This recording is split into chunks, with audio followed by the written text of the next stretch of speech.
Jari Viskari, olet ollut tässä Puuskarin logistiikkajärjestelytä hoitamassa, niin mitä tässä takana nyt tapahtuu?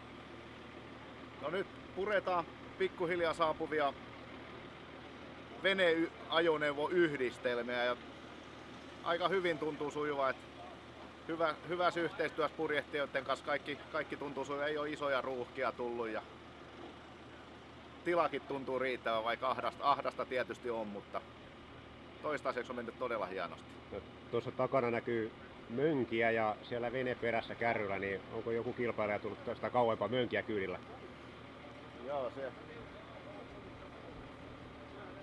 se on sellainen, että ei kehdata päästää näitä auto-peräkärryyhdistelmiä tonne parkkipaikalle ominpäiten ajelle, niin otetaan ne tässä irti autosta ja hoidetaan ammattilaisten toimesta tuohon nosturille ja puretaan veneet pois kärryltä sillä lailla.